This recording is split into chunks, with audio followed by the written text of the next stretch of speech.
اپنے خطوط کو چھپا کر بیٹھ گئے۔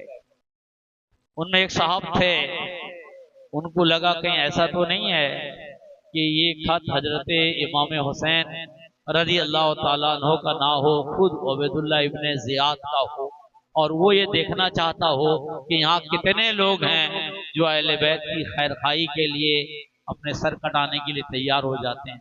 وہ اس ڈر سے وہ خط لا کر عبید اللہ ابن زیاد کے ہاتھ میں دی۔ عبید اللہ ابن زیاد نے لوگوں کو بلایا اور بہت ہی شدید اور تہدید آمیز، دھمکی آمیز خطاب کیا اور کہا جو بھی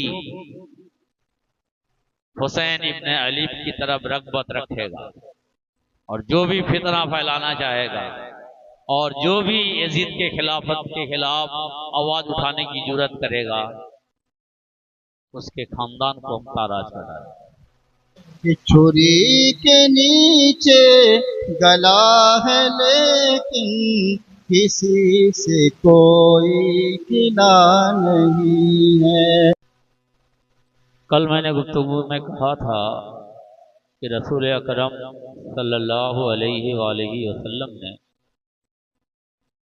حضرت امام حسین رضی اللہ تعالی عنہ کی ولادت ہی میں شہادت کی خبر دے دی تھی، اور یہ بات بھی آئی تھی کہ شہادت کب واقع ہوگی، 60 ہجری میں۔ تو بہت سے صحابہ 60 ہجری سے پہلے دنیا سے چلے جانے کی دعائیں کر رہے تھے، کیونکہ 60 ہجری میں جو فتنے ہونے والے تھے اور جس طرح کی آزمائشیں ہونے والی تھیں، ان میں رہ کر اپنے آپ کو بچانا یہ آسان کام نہیں تھا۔ اس لیے حضرت ابو ہریرہ رضی اللہ تعالی عنہ جیسی شخصیت 60 ہجری سے اللہ عز و جل کی پناہ چاہتے رہتے تھے۔ حضرت امام حسین رضی اللہ تعالی عنہ کی جو شہادت ہوئی ہے وہ 61 ہجری ہوئی۔ 60 ہجری کا اختتام اور 61 ہجری کی شروعات، جیسے محرم سے پہلے جو ہجری سن کی تاریخ ہم گنتے تھے وہ 1446، لیکن جیسے ہی محرم کی پہلی تاریخ شروع ہوئی تو سن بدل گئی کہ ہم 1447 کہنے لگے۔ اسی طرح حضرت امام حسین رضی اللہ تعالی عنہ کی جو شہادت ہوئی ہے وہ 10 محرم الحرام کو 61 ہجری کی، لیکن اس سے پہلے جب آپ مدینہ سے چلے ہیں تو وہ 61 ہجری نہیں تھی، 60 ہجری تھی۔ 60 ہجری کے اہم واقعات: 28 رجب المرجب 60 ہجری، 4 مئی 680 عیسوی۔ تاریخ کیا تھی؟ 28 رجب المرجب 60 ہجری، 4 مئی 680 عیسوی کو سیدنا امام حسین رضی اللہ تعالی عنہ کو اچانک مدینے کا حاکم گورنر ولید ابن عتبہ نے طلب کیا۔ حضرت امام حسین رضی اللہ تعالی عنہ اپنے دوستوں کے ساتھ ولید ابن عتبہ کے پاس گئے، بیٹھے، بات چیت ہوئی۔ ولید نے کہا شہزادہ مصطفیٰ غم کی خبر ہے، امیر معاویہ انتقال کر گئے، اور ساتھ ہی ساتھ یزید تخت نشین ہو گیا ہے، اور یزید کا حکم آیا ہے کہ ہم آپ سے اسی وقت بیعت لے لیں، یعنی آپ اس بات کی تصدیق کریں کہ یزید کی خلافت اور امامت سے مجھے انکار نہیں ہے بلکہ مجھے تسلیم۔ حالات پیچیدے تھے۔ اچانک شہزادہ مصطفیٰ علیہ تحیت و ثنا کو طلب کیا جاتا ہے اور بیعت کا مطالبہ کیا جاتا ہے۔ حضرت امام حسین رضی اللہ تعالی عنہ نے حکمت اور مصلحت سے کام لیتے ہوئے فرمایا کہ مجھ جیسا آدمی رات کے سناٹے میں چھپ کر بیعت کر لے، یہ اچھی چیز نہیں ہے۔ اگر آپ کو بیعت لینی ہی ہے تو پھر اہل مدینہ کو طلب کریں، مسجد میں عام لوگوں کو بھی بلا لیں، پھر سب کے سامنے بیعت طلب کریں۔ بیعت ایک عربی لفظ ہے، بیعت اس کا جو معنی ہے وہ یہ ہے کہ وعدہ کرنا، عہد لینا، کہ ہم نے وعدہ کر لیا کہ آپ ہمارے امیر ہو۔ اسلام میں عہد اور وعدہ کی اتنی اہمیت ہے کہ اگر آپ نے عہد کر لیا، وعدہ کر لیا، پھر آپ کا بھلا ہو رہا ہے یا برا ہو رہا ہے، فائدہ ہو رہا ہے یا نقصان ہو رہا ہے، وہ دیکھنے کا نہیں ہے۔ وعدہ کیا ہے، وعدہ نبھاؤ۔ ہاں، وعدہ کرنے سے پہلے آپ 1000 بار سوچو کہ آپ کو کرنا ہے یا نہیں کرنا۔ تو وعدہ کو بیعت بھی کہتے ہیں۔ تو حضرت امام حسین رضی اللہ تعالی عنہ سے جب بیعت کا طلب ہوا تو آپ نے کہا کہ مجھ جیسا آدمی چھپ کر بیعت کرے، یہ اچھی بات نہیں ہے۔ آپ اور لوگوں کو بھی دن میں بلا لینا، کھلے عام بیعت کا مطالبہ کریں۔ مروان بیٹھا تھا۔ مروان اسی خاندان کا ایک فرد تھا اور ولید ابن عتبہ سے پہلے مدینہ کا وہ گورنر رہ چکا تھا۔ وہی اصل میں فتنہ تھا۔ اس نے ولید سے کہا کہ یہ موقع اگر ہاتھ سے گیا پھر دوبارہ یہ موقع نہیں ملے گا۔ حسین ابن علی تمہیں چکمہ دے کر کہیں نہ کہیں نکل جائیں گے، پھر ان کو قابو پانا مشکل ہو جائے گا، اس لیے اسی وقت اور اسی لمحہ ان سے بیعت لو یا ان کا سر تن سے جدا کر۔ ولید نے ناراضگی کا اظہار کیا اور کہا کہ شہزادہ مصطفیٰ علیہ تحیت و ثنا کے خلاف ہم اتنی سی بات میں تلوار اٹھائے ہیں، کم از کم یہ چیز کی اجازت ہمارا دین اور ایمان نہیں دیتا۔ پھر حضرت امام حسین رضی اللہ تعالی عنہ گھر آئے، اپنے احباب سے مشورہ کیا اور مشوروں میں یہ رائے ٹھہری کہ مدینہ چھوڑ کر مکہ چلے جانا چاہیے، کیونکہ مدینے میں ان کے جو مطالبات ہیں وہ دن بدن بڑھیں گے اور پھر یہاں رہنا فتنے کا سبب ہوگا۔ لہذا حضرت امام حسین رضی اللہ تعالی عنہ نے فرمایا کہ مجھے یہاں سے چلے جانا بہتر ہوگا، لہذا اپنے احباب کے ساتھ، اپنے اہل خانہ کے ساتھ، اہل بیت کے ساتھ آپ نے مدینہ سے مکہ کی طرف روانگی کا سفر شروع کر دیا۔ ظاہر سی بات ہے وہ لمحہ جذبات بھرا ہوگا، کیونکہ یہی مدینہ ہے جہاں آپ کی ولادت ہوئی ہے، جہاں آپ کا بچپنا گزرا ہے، جہاں اہل مدینہ سے آپ کے رشتے استوار تھے، انصار اور مہاجرین اپنا امام مانتے تھے اور رسول اکرم صلی اللہ علیہ وآلہ وسلم کے مرکز پاک تھے۔ سیدہ فاطمہ رضی اللہ تعالی عنہا کی قبر انور تھی اور یہاں سے رخصت ہو کر مکہ کی طرف جانا یہ آپ کے لیے بڑا جذباتی وقت تھا، لیکن بہرحال جانا پڑا اور آپ گئے، مکہ پہنچے۔ مکہ آپ پہنچے 3 شعبان 60 ہجری کو۔ مکہ المکرمہ یہ حرم ہے، حرم میں جنگ لڑائی یہ اللہ کے طرف سے حرام ہے۔ حرم کو اب سنتے ہیں نا، شہر حرام، مکہ مسجد حرام، یہ جو حرام ہے، حرام کا مطلب یہاں ہر وہ چیز جو دین میں پسندیدہ نہیں ہے وہ حرام ہے۔ تو ظاہر سی بات ہے لڑائی اور جھگڑا، قتل و غارت گری یہ بہت سخت حرام ہے۔ اس لیے حضرت امام حسین رضی اللہ تعالیٰ عنہ مکہ پہنچے تاکہ مکہ میں سکون کے ساتھ گوشہ نشینی اختیار کر لیں اور اللہ کے گھر میں عبادت و ریاضت اور بندگی کرتے ہوئے اپنی بقیہ زندگی کے حصے گزار. یہ نہیں اگر امام حسین چاہتے سیاسی اعتبار سے، بہت سے شہر ایسے ہوتے ہیں، بہت سے قصبہ ایسے ہوتے ہیں، آج بھی ہندوستان میں بھی ہے کہ اگر اس شہر کو آپ نے جیت لیا تو دلی دور نہیں. ہم لوگ کہتے ہی ہیں کہ اگر آپ نے یو پی کو جیت لیا تو دلی کا تاج آپ کے لیے.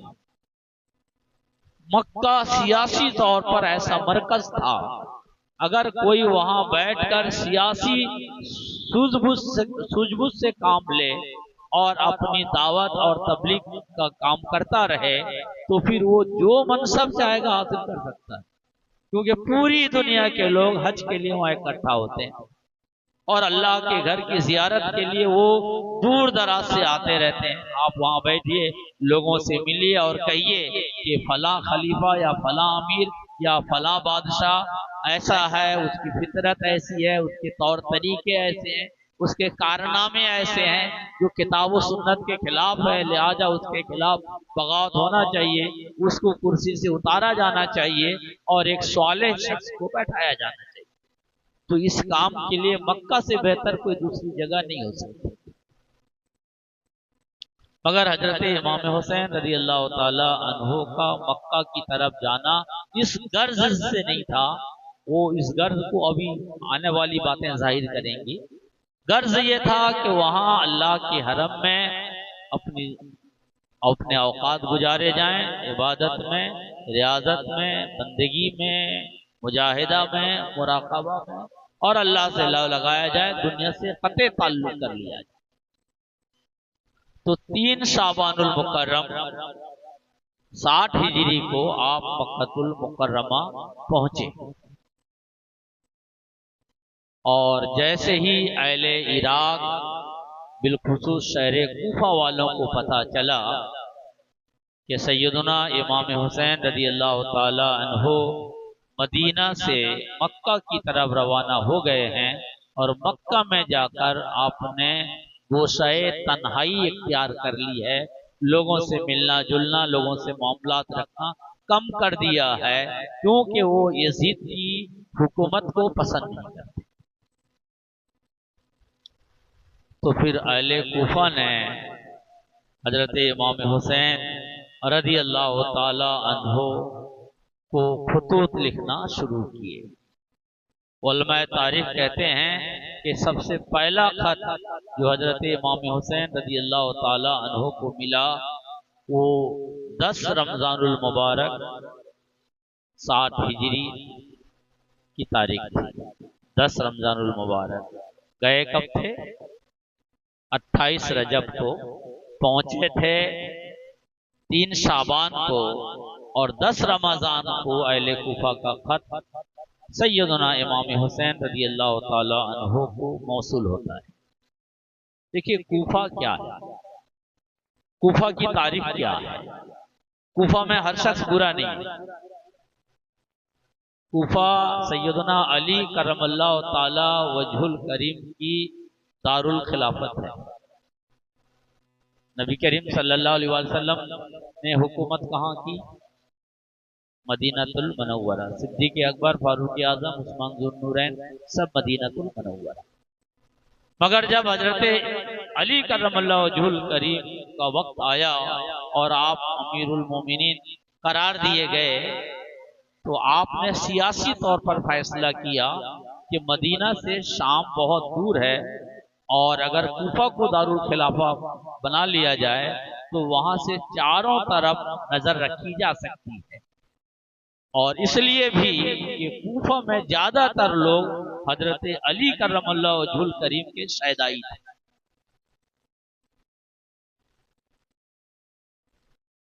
اور وہ شیعان علی کہلاتے تھے. یہ جو ہم لوگ شیعہ کہتے ہیں نا، لفظ جو شیعہ اس کا معنی برا نہیں ہے، اس کا معنی بہت خوبصورت ہے.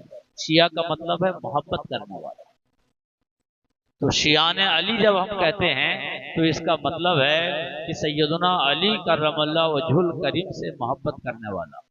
تو اس زمانے کے جو شیعان علی تھے، حضرت علی کرم اللہ وجہ الکریم کے دور میں، وہ شیعان علی ہم بھی ہیں۔ مگر آج جو شیعہ ہے ان میں زمین آسمان کا فرق ہے۔ تو سیدنا علی کرم اللہ وجہ الکریم کے زیادہ جو چاہنے والے لوگ تھے وہ کوفہ میں تھے۔ اور اگر آپ کو تاریخ پر نظر ہو تو جب مدینہ سے حضرت علی کرم اللہ وجہ الکریم نکلے تو ان کے پاس فوجوں کی تعداد بہت کم تھی۔ ان کو جانا کہاں تھا؟ بصرہ کی طرف، وہاں ایک جنگ مسلط کر دیا گیا تھا۔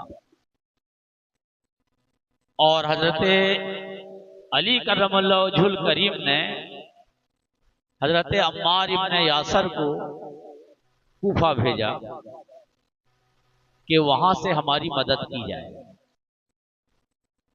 مگر وہاں ایک صحابی رسول حضرت ابو موسیٰ اشعری رضی اللہ تعالیٰ عنہ گورنر تھے۔ انہوں نے کہا کہ جو مسلمانوں میں نزاع کی صورت آئی ہے، آپس میں جو جھگڑے ہو رہے ہیں، اس میں بہتر یہ ہے کہ ہم غیر جانبدار ہو جائیں۔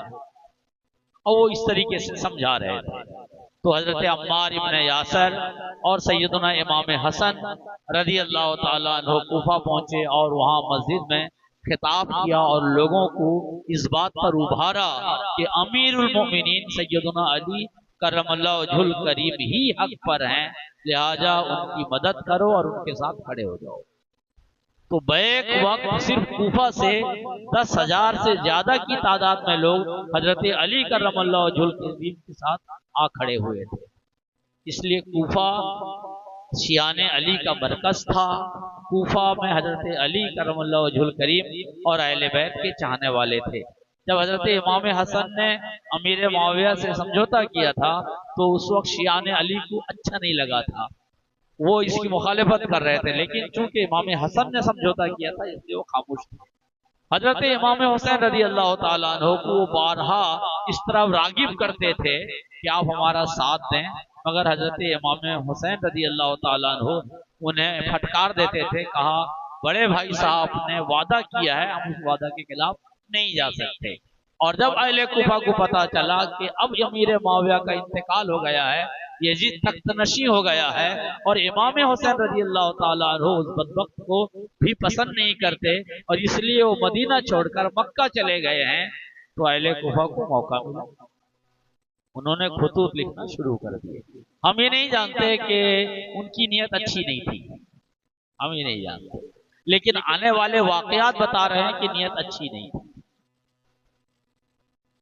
تو حضرت امام حسین رضی اللہ تعالیٰ عنہ کو جو پہلا خط اہل کوفہ کا موصول ہوا ملا وہ 10 رمضان 60 ہجری کی تاریخ تھی، اور 12 رمضان کو ایک بزرگ وہاں سے بھیجے گئے جن کا نام تھا قیس بن مسہر، جو کہ صحابی رسول ہیں اور بہت جانثاران اہل بیت ہیں۔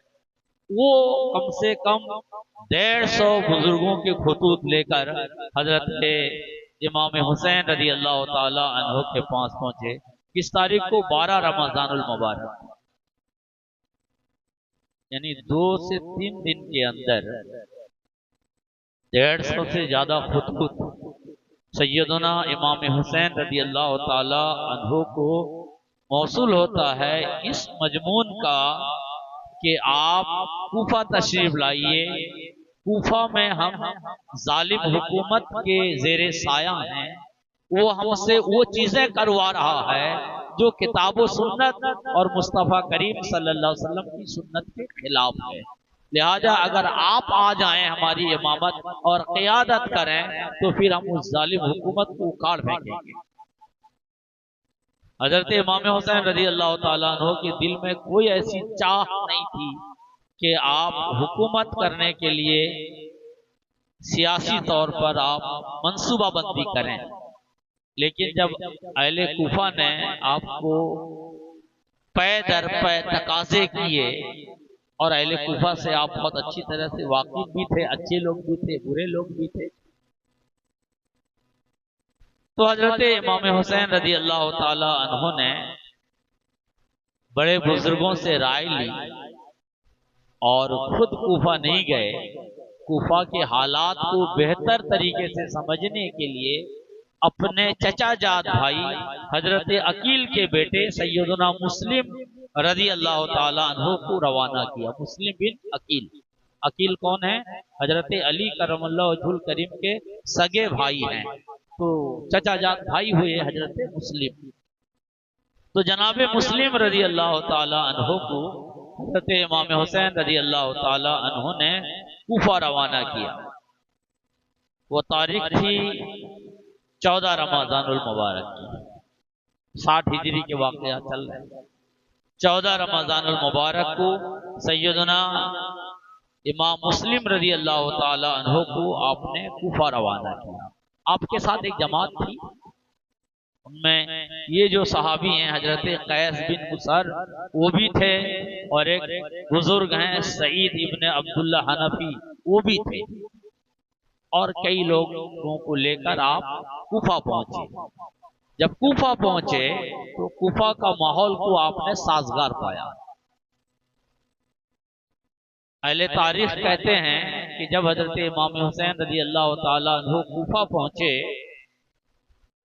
تو 2 سے 4 دن کے اندر 20 سے 22 ہزار لوگوں نے حضرت امام حسین رضی اللہ تعالی عنہ کے نام پر سیدنا امام مسلم کے ہاتھ پر وعدہ کیا، عہد کیا کہ اگر امام حسین رضی اللہ تعالی عنہ تشریف لے آتے ہیں تو یزید کے خلاف ہم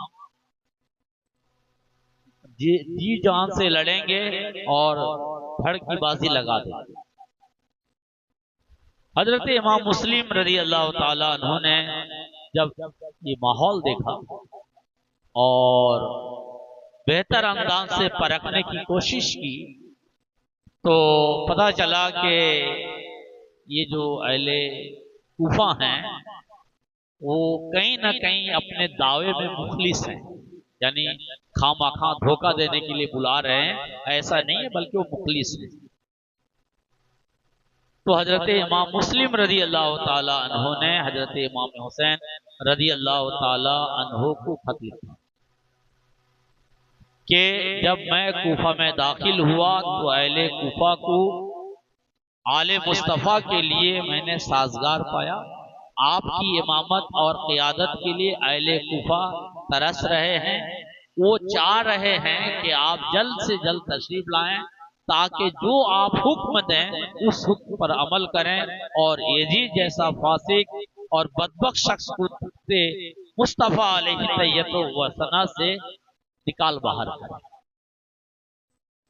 جب حضرت امام حسین رضی اللہ تعالی عنہ کو سیدنا امام مسلم کا خط دستیاب ہوا تو حضرت امام حسین رضی اللہ تعالی عنہ کے پاس اب کوئی عذر نہیں تھا، اب کوئی عذر نہیں تھا۔ مثال کے طور پر آپ کا کئی بار کا مشاہدہ ہے، تجربہ ہے کہ آپ فلاں جگہ جاتے ہو تو وہاں آپ کی خیر خواہ کم، دشمن زیادہ ملتے ہیں۔ لوگ چکنی چپڑی باتیں تو کرتے ہیں لیکن جب کام کا وقت آتا ہے تو منہ موڑ کر نکل لیتے ہیں۔ اس طرح بارہا کا تجربہ تھا، اس لیے حضرت امام حسین رضی اللہ تعالی عنہ نے اپنے بھائی کو بھیجا، انہوں نے جب ماحول کو سازگار پایا خط لکھ دیا اور جلدی آنے کا تقاضا کیا تو کیا اب بھی کوئی عذر ہے؟ کوئی عذر نہیں۔ اور ادھر تقدیر میں کچھ اور ہی تھا۔ امام مسلم رضی اللہ تعالی عنہ نے خط لکھا، ادھر یزید کے جاسوسوں نے یزید کو بتایا کہ کوفہ شہر جو ہے نکلا جا رہا ہے، اور کوفہ کے جو گورنر ہیں حضرت نعمان ابن بشیر تھے اس وقت، وہ صحابی رسول ہیں، اور وہ ان معاملات کو نظر انداز کر رہے تھے کیونکہ وہ بھی دل سے چاہتے تھے کہ یزید فاسق و فاجر خلیفہ ہونے کے لائق نہیں ہے، لہذا لوگ اگر اپنے تئیں کوشش کر رہے ہیں اور بہتر امام کو خلیفہ بنانا چاہتے ہیں تو یہ اچھی چیز ہے۔ اس لیے حضرت نعمان ابن بشیر رضی اللہ تعالی عنہ نے ان معاملات کو نظر انداز کیا اور انقلاب کو برپا ہونے دیا۔ جب یزید کے جاسوسوں نے یزید کو بتایا کہ کوفہ شہر نکلا جا رہا ہے، وہاں امام حسین کے نمائندے امام مسلم آ کر لوگوں کو اکٹھا کر رہے ہیں اور حضرت امام حسین کے نام پر کم سے کم 20 سے 22 ہزار لوگوں نے بیعت کر لی ہے، تو یزید کو جو ہے دن میں تارے نظر آنے لگے، پاؤں سے زمین کھسکتی نظر آنے لگی۔ اس نے فوراً عبید اللہ ابن زیاد کو، جو کہ کوفہ کا گورنر تھا اور سخت اور ظالم قسم کا شخص تھا، اس کو حکم دیا کہ راتوں رات تم کوفہ کی بھی چارج سنبھال لو۔ اور ادھر جب حضرت امام مسلم رضی اللہ تعالی عنہ کا خط آپ کو ملا تو پھر آپ نے سیاسی طور پر کوشش شروع کی۔ آپ نے ایک خط لکھا اہل بصرہ کے نام۔ پورے عراق میں اس وقت کوفہ اور بصرہ، آج بھی یہ دونوں شہر موجود ہیں، تو کوفہ اور بصرہ اگر کسی شخص کے ساتھ ہو جائے تو وہ علاقے میں حکومت کر سکتا تھا۔ تو سیدنا امام حسین رضی اللہ تعالی عنہ نے اہل بصرہ کے نام ایک خط لکھا، جس میں آپ نے تحریر کیا، میں تمہیں کتاب اللہ اور سنت مصطفیٰ علیہ تحیت و ثنا کی طرف بلاتا ہوں۔ یہ سنتیں مٹائی جا رہی ہیں، بدعتیں زندہ ہو رہی ہیں، یعنی یہ جو آج کی حکومت ہے یہ سنتوں کو مٹا رہی ہے اور بدعتوں کو رواج دے رہی ہے۔ سنتیں مٹائی جا رہی ہیں، بدعتیں زندہ کی جا رہی ہیں۔ اگر تم میری اطاعت و فرمانبرداری کرو تو سیدھے راستے کی طرف میں تمہاری رہنمائی کروں گا۔ یہ چند الفاظ اور کلمات آپ نے اہل بصرہ کے نام لکھے، اور جن لوگوں کے نام لکھے وہ بہادر بھی تھے، صالح بھی تھے، اور سیدنا علی کرم اللہ وجہ الکریم کے چاہنے والے بھی تھے، مگر انہوں نے بصرہ کا ماحول دیکھ لیا تھا اور عبید اللہ ابن زیاد کی جو روب ہے وہ بھی وہ جانتے تھے، اس لیے انہوں نے اپنے اپنے خطوط کو چھپا کر بیٹھ گئے۔ ان میں ایک صاحب تھے، ان کو لگا کہیں ایسا تو نہیں ہے کہ یہ خط حضرت امام حسین رضی اللہ تعالیٰ عنہ کا نہ ہو، خود عبید اللہ ابن زیاد کا ہو، اور وہ یہ دیکھنا چاہتا ہو کہ یہاں کتنے لوگ ہیں جو اہل بیت کی خیر خواہی کے لیے اپنے سر کٹانے کے لیے تیار ہو جاتے ہیں۔ وہ اس ڈر سے وہ خط لا کر عبید اللہ ابن زیاد کے ہاتھ میں دی۔ عبید اللہ ابن زیاد نے لوگوں کو بلایا اور بہت ہی شدید اور تہدید آمیز، دھمکی آمیز خطاب کیا اور کہا جو بھی حسین ابن علی کی طرف رغبت رکھے گا اور جو بھی فتنہ پھیلانا چاہے گا اور جو بھی یزید کے خلافت کے خلاف آواز اٹھانے کی جرات کرے گا اس کے خاندان کو ہم تاراج کرائیں گے۔ وہ ان دھمکیوں سے ایسے ڈرے سہمے کہ انہوں نے اہل بیت اطہار رضوان اللہ تعالی علیہم اجمعین کا نام لینا بند کر دیا، اور جب وہ راتوں رات کوفہ پہنچا تو کوفہ کا ماحول ایسا تھا میاں کہ ہر طرح بچہ بچہ آل مصطفیٰ اہل بیت اطہار کے لیے پلکیں بچھائے اور آنکھیں بچھائے انتظار کر رہے تھے کہ آل مصطفیٰ آ رہے ہیں، آل نبی آ رہے ہیں، کس وقت آ رہے ہیں، کس گھڑی آ رہے ہیں، وہ بے چینی کے ساتھ انتظار کر رہے تھے۔